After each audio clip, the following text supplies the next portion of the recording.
Hi, Misha here, and Jay's top 13 PCCs video is doing really well, and he advised me to maybe try doing a few tops or favorites lists.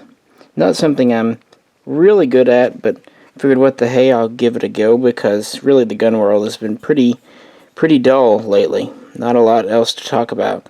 So in this video, I'm going to do my top or favorite 6 AR-15 derivatives. And with that, I already did one last year on my favorite AKs. So it only seemed fitting. Now I'm laying down a few ground rules. First, all are going to be in 223-556. And all are going to be factory. No custom builds or one-offs or specialty guns. These are all going to be production guns. Otherwise, the favorites are probably all, custom builds. So, with that in mind, number 6 is the Daniel Defense Mark 18 Pistole.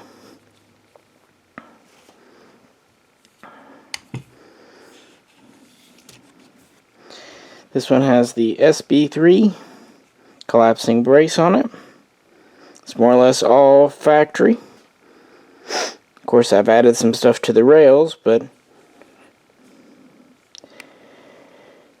I've always thought the Mark 18 was a neat little design, and very few companies do a factory mil-spec one. Daniel Defense being one of the few that comes close. Has a 10.3-inch barrel, cold hammer forged, chrome lined, 1-in-7 twist.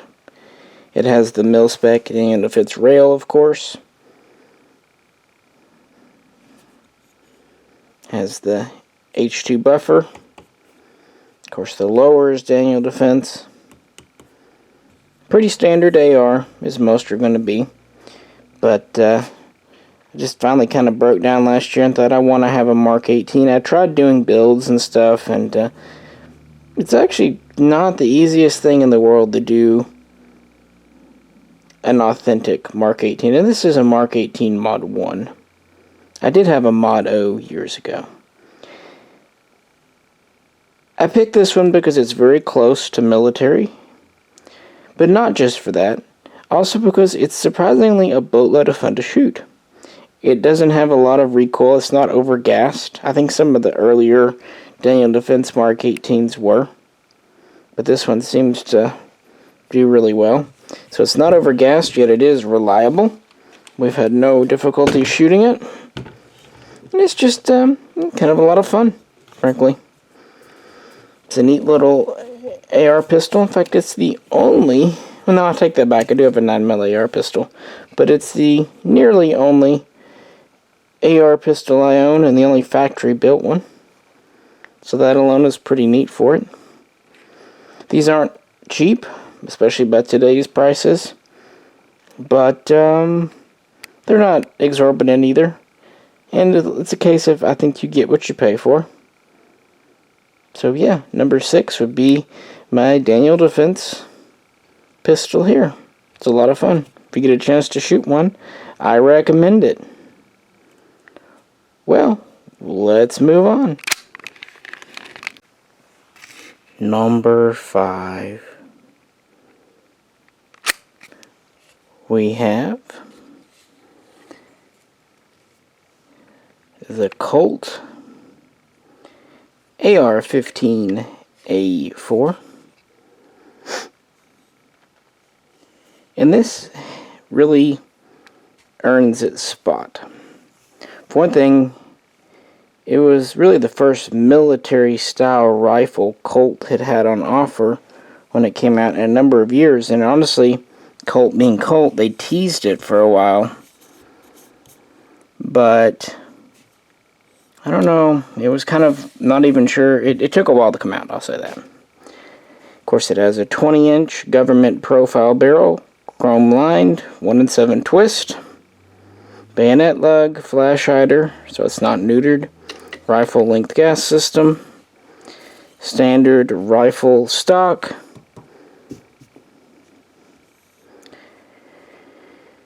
As these come in, they have a carry handle and a standard handguard, but I put a Knights rail system on this one.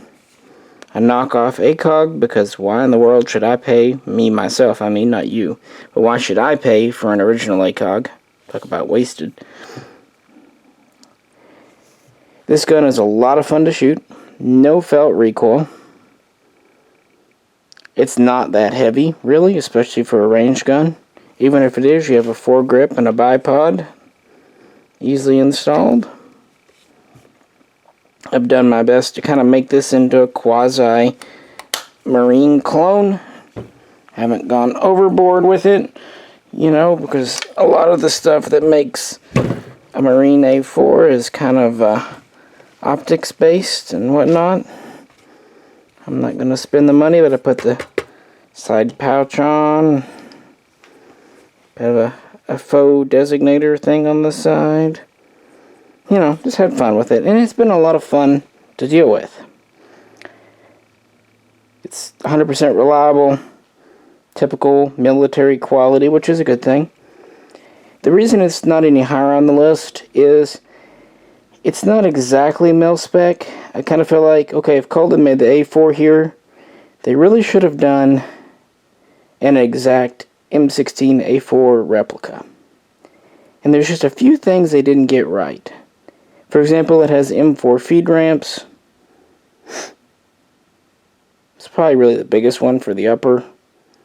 The lower you can understand with the semi-auto stuff.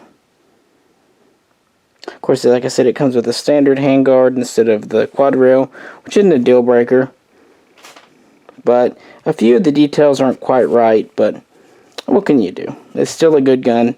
And when they were selling these, they were under $1,000 new, so they weren't priced exorbitantly at all for what they are. But yeah, if you're looking for a pure rifle, definitely check this out. There's not a lot of options. Most on the market today are carbines. So yeah, if you want a military rifle, this is really about your best choice. FN has something similar, so you can also check that out, but it's also about the same price, so up to you on that one.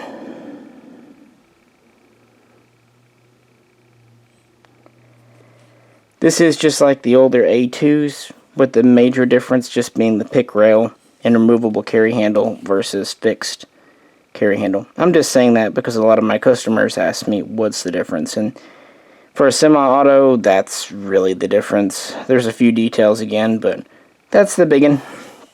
So yeah, number 5, the Colt AR-15A4 rifle. We'll move on. For number 4, we have a bit of a wild card and kind of one of the more interesting guns. We have another Colt. This is part of their lightweight series, but it's a little different.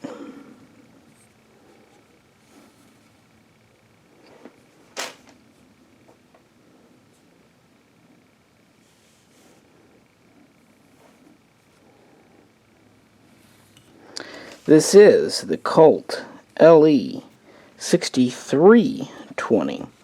A lot of you are probably familiar with the 6520. Very similar gun to this. The key difference is that this still retains A1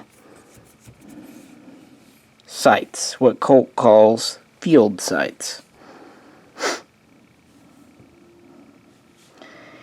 This is an interesting mix of earlier A1 and A2 features. From the A1, we have the pencil profile barrel. We have the A1 sights, as I pointed out. We have the slim CAR-15 handguards. And we have the 80s so-called fiber light CAR-15 type stock, although to be fair, these were used on the early years of the M4 as well, but an early stock. On the flip side, we've got an A2 pistol grip. We have an A2 lower.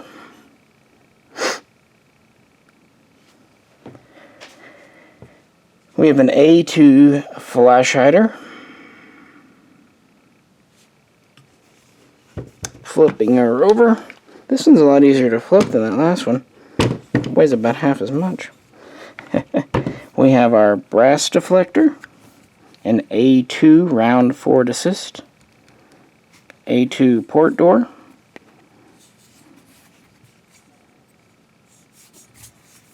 sorry, it's dusty. I realized I hadn't pulled it out.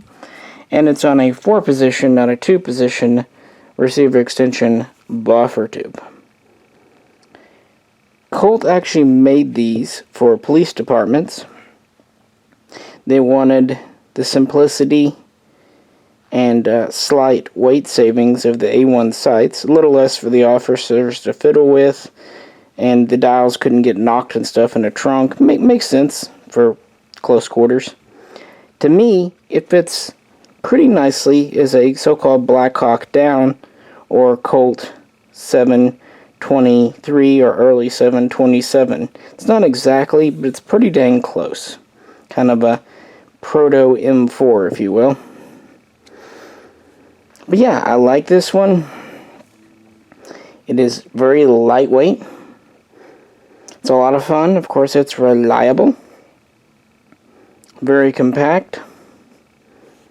It's lightweight, I will repeat that. And the fact that it is a factory Colt carbine is pretty neat. And it, you know, there's a certain neat factor for just being an uncommon variant as well. Otherwise, it's your standard AR-15 or CAR-15, if you will. But if you see one of these with the field sights, definitely take a second look.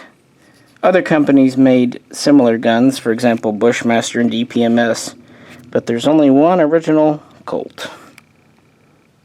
Well, let's get on to the next one. Number 4. And lest you think I am only a Colt fanboy, we have the Troy XM177E2 carbine. This is a replica of a Vietnam era carbine, and damn did they do a good job. I've had this for a couple of years now since they came out, and I am still happy with it. I tried for a while to build one, but it's really hard to get it right. The hardest parts to find when you're doing an XM177 are the 2-position buffer tube, the metal stock. Those are really hard to get. Also, it's quite difficult to get a true pencil profile 11.5 inch, or in this case 12 inch barrel.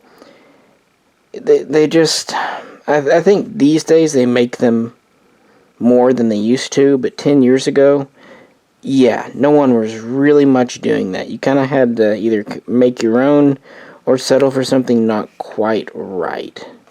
And you would never get a 1 in 12 twist back then. This isn't a 1 in 12, I believe it's a 1 in 7, which is one of the few things they didn't get right, but I also understood it was a conscious decision. You know, it's neither here nor there.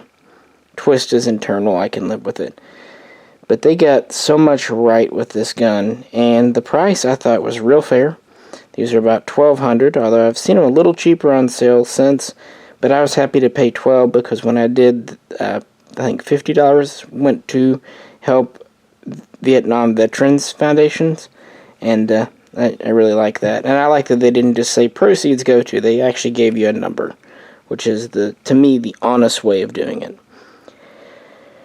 The receiver markings are quite well done. We've got replica markings here. We've got a DOD marking on the front of the magwell. They put the Troy logo and stuff on the underside trigger guard area, so it's pretty well hidden. It's actually a change they did. The earlier GAU 5 AAs were a little more obvious. They kind of hid it.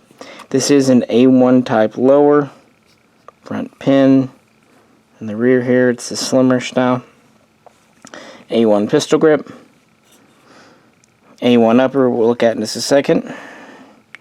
The stock they really nailed. We've got the right castle nut. We've got a true two-position tube. We've got a true metal stock, AR-15 style. It's virtually indistinguishable from an original Colt, which if you find an original Colt these days, they are bank. Has a standard carbine buffer, not a heavy, which is good.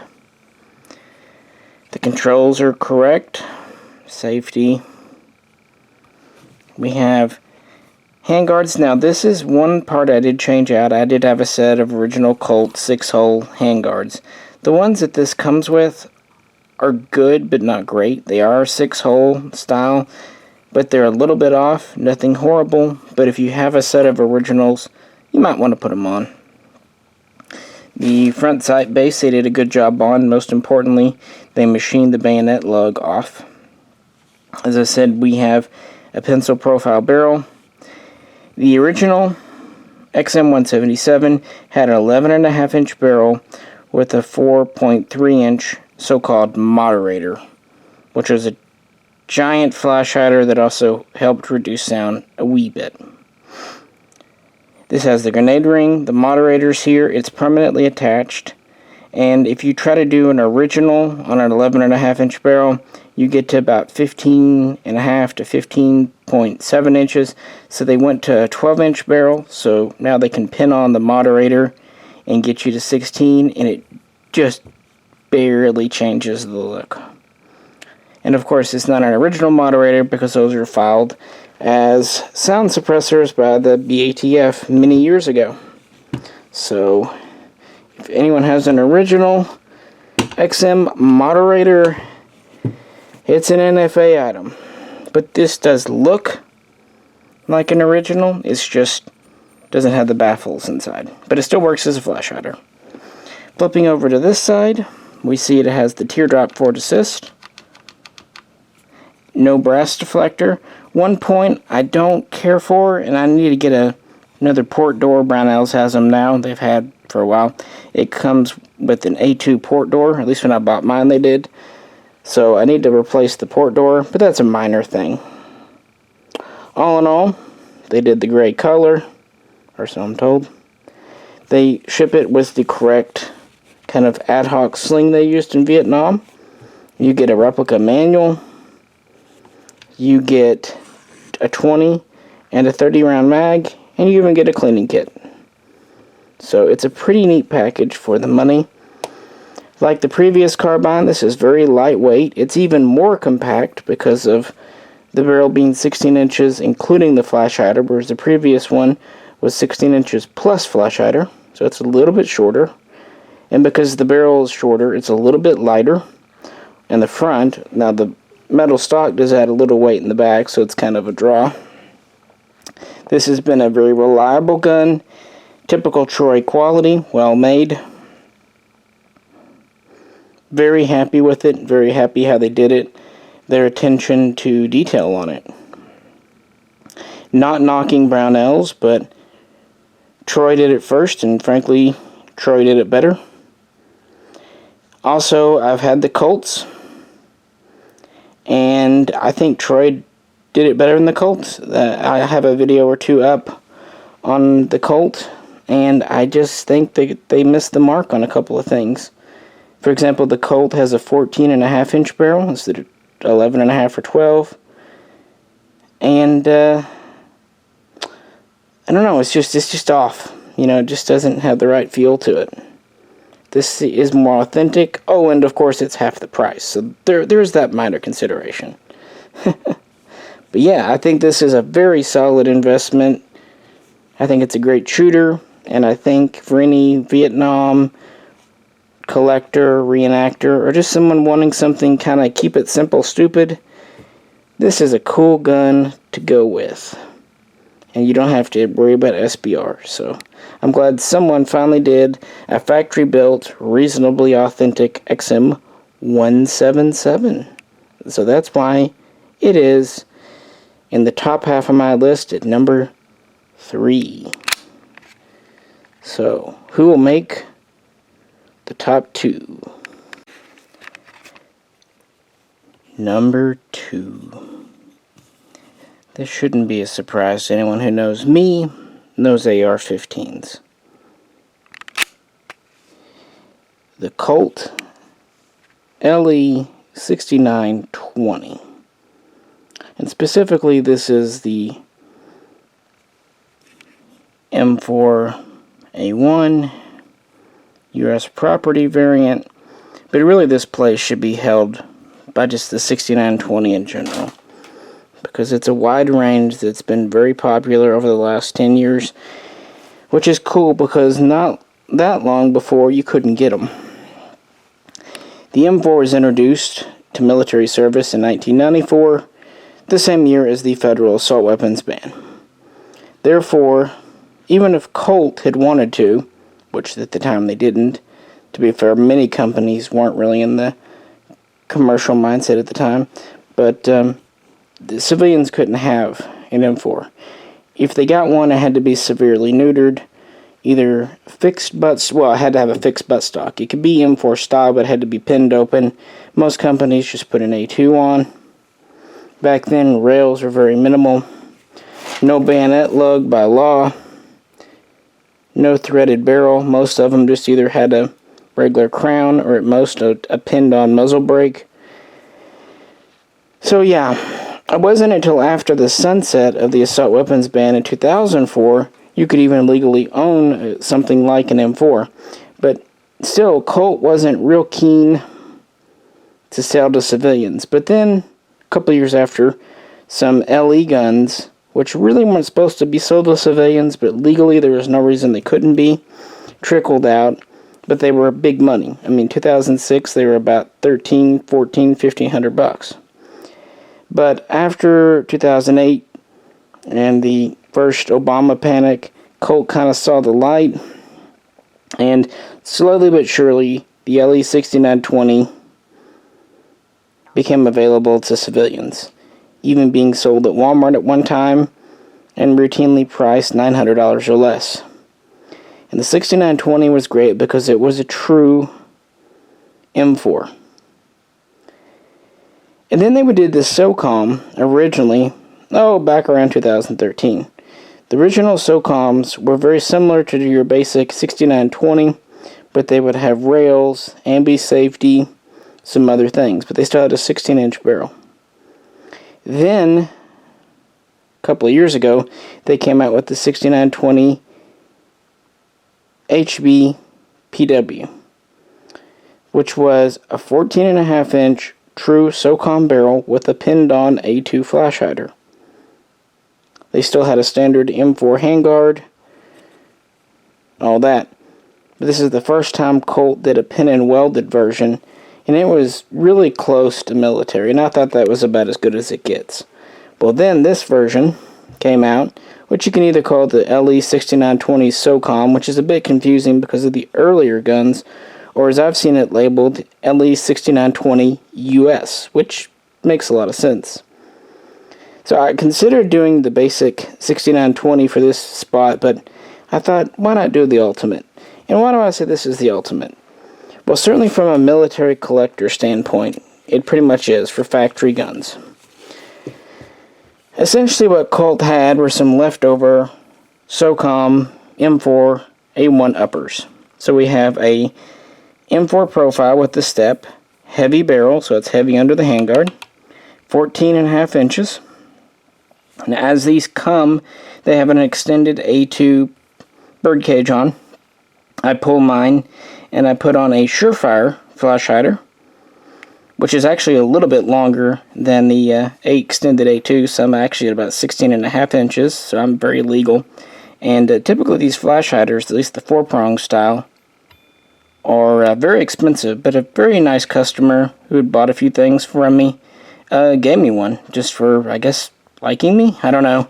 But still, it's been a year and I'm very appreciative. This is 1-in-7 twist, chrome lined. We have a bayonet lug.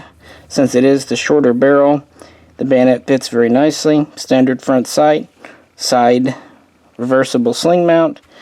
These come with the Knights Armament rail system, including the foregrip. Standard upper. Comes with a pick rail. Instead of a carry handle, you get a Maytag rear sight. The lower, as I said, is marked M4A1 and US property. Standard A2 grip. Let's flip it over. This one's not quite as light as the other ones. It has the ambidextrous safety, which is nice. A2 forward assist, brass deflector,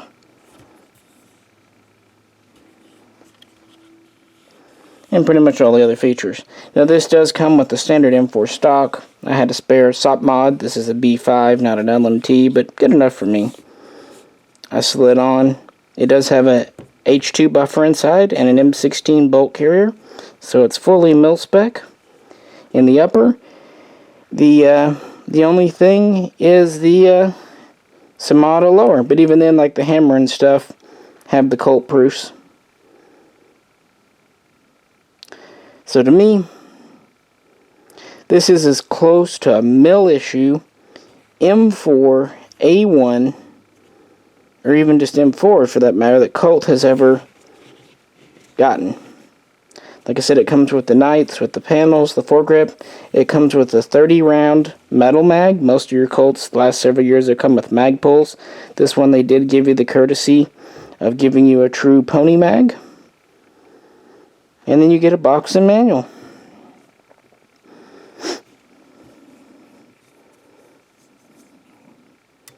This is a real aim point on this one because a friend gave it to me. Yeah, pretty much a Block 1 or Block 1.5 M4A1 SOCOM. Pretty dang cool, I think. And of course, this is a blast to shoot. Because of the extra weight and everything, it doesn't heat up at all on the barrel, at least in semi-auto. And there's no real flip or recoil. The B5 stock with its rubber recoil pad is very comfortable. Just a really nice gun all around. So much so that after shooting it, Jay also picked up one of these. So we both own one. That's always a sign the gun is good.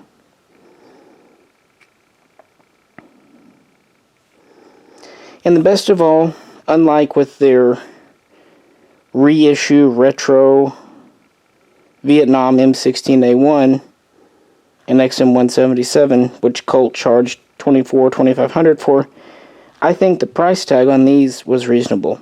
It was around $1,400, at most $1,500 for the full package, which is a little bit cheaper than what FN was asking for their own M4 collector series, which had extremely similar features, but it wasn't a Colt. So for the same or a little less money, you can get a true pony, and it says US property and M4A1 on it, which the FN does not.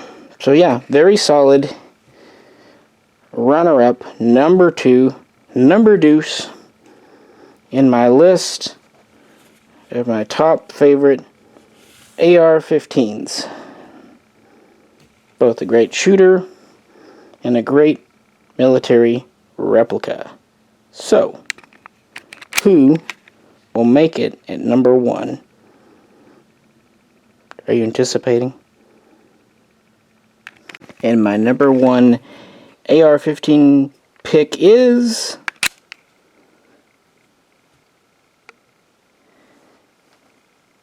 okay, wait. We talked about this. When you grow up, you didn't make the cut. I know. Some people say you would have been better than the M16, but the truth is, we don't know, because you weren't used, and you had some issues. Heck, you always like breaking your bolt hold open, so just enough. You didn't make it. Cool design, but you're just not in the running. You're not a real AR. Number 1 really couldn't be anything but this. The Colt SP1. And as you know, I love my SP1. I've done whole videos just on the history of the semi-auto SP1. This was the first, and for many years only, semi-auto AR-15 on the market, M16. The original Colt. These first hit the market, they debuted in 1964, and they remained virtually unchanged until they were dropped in the mid-80s. Seems like Colt quit making them around 82, 83, but it took them a couple of years to sell out of distributors, but by 85 they were gone, being replaced by A2 variants. A lot of people like to think of the SP1 as an A1, and it is, but it's honestly more of a 601, 602 style because of how the receivers are done and everything. Mine here's, probably most of you know, is an early one. It's from 65, so it does have the early-ish features. This really embodies what the AR-15 was meant to be. Lightweight, easy to handle, quick to handle, just maneuverable. It's only in recent years we really started beefing them up, and this has a 20-inch barrel, but it's a pencil profile, 1 in 12 twist. This one has the bird cage, the 3-prong flash hider. Takes the standard bayonet. Got the classic triangle Vietnam handguards. Flat slip ring. It's got the so-called E1 M16 E1 stock, where it's solid with a rubber recoil pad.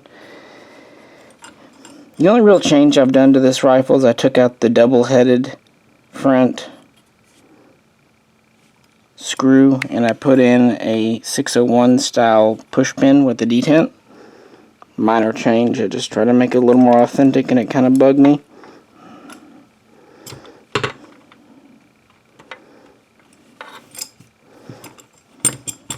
You can see there's no fence around the mag catch.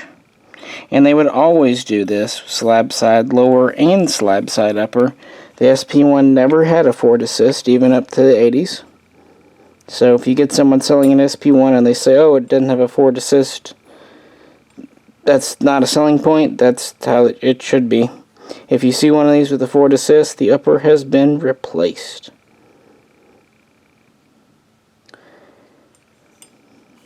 Anyway, like I said, there's a whole history video on this, so, you know, over 300,000 were made. There was a carbine version, but I don't like it as much because it's still on the slick side, upper and lower, and while that looks great for an early rifle, for a carbine, it's just wrong in my opinion. So the rifle is the way to go. This was the first AR-15 I ever fired. Well, I mean, not this one, but the SP1 was. My father had one back in the 70s. So I remember being in awe of it. And again, for a long time, this was the AR-15 that was available. So if you shot an AR-15, chances were it was an SP1. So almost by default, this was the best and worst at the same time AR on the market through the 60s and 70s. It wasn't until the 80s that competition started to come around. But early competition really wasn't that threatening to Colt's position. The SP1 is actually well known for being very accurate for iron sights. These are actually quite reliable. And again, they're totally mil-spec. Early on, Colt made relatively minor changes to make these semi-auto. The front pivot pin was enlarged to .32, so that a standard full auto upper, if such things exist, which they really don't, could be dropped on. Rear pin is still .25. Of course, the trigger group was changed a bit. From the very beginning, they would cut back the tail of the bolt carrier some, but early on it was only about 1/4 inch, but later they would go to the point of cutting the entire tail off. So they would eventually do that. So as time went on, they would even take away a little bit of the bottom of the bolt carrier under the firing pin. But early on they were a little less concerned. But back then no one knew how much the government would let them get away with. This was kind of a first of its type. I mean, this was the first in military circles for a gun like this, so in the civilian world it was kind of weird. Some people probably viewed it kind of like the Kel-Tec of its day. Its one saving grace back in the 60s was probably the fact that it had the classic Colt name on the side. If it had come from a no-name company, who knows? But even then, it was a tough sell. A lot of people still preferred the M1A. Wasn't until recent times, really till after the set of the assault weapons ban, that AR-15s got popular. And I will say this, you know I'm an AK guy, but the AR-15 has done a lot to push forward the social acceptance of what we sometimes call today MSRs, modern sporting rifles, what the liberals would call assault weapons. But the AR-15 has done a lot to normalize these guns, be it in the hands of returning soldiers who served our country over in Iraq and Afghanistan, who got used to them, to law enforcement officers who started to be issued these about 20 years ago. It's really become America's rifle, and for that reason alone, I do own them, and they are a lot of fun to shoot. 223 is a lot of fun. It's very affordable and available, and I have to salute it for what it does. It does very well. They're very easy to work on, very modular, very forgiving, and very easy to maintain with just a minimum of effort. So there you have it, my top 6, my favorite AR-15s. Tried to give you an assortment there. As you can tell, I'm pretty fond of Colts, but not exclusive to them. I just like ones that are a lot like the military gun, so whatever kind of fits that bill is fine with me. Well, if you'd like to know more, we have a whole playlist on AR-15s, so check that out.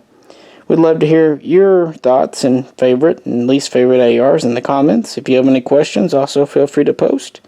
And if you'd like to help support the channel, please check out the link to our Patreon page. This is Misha, and we'll catch you very soon next time.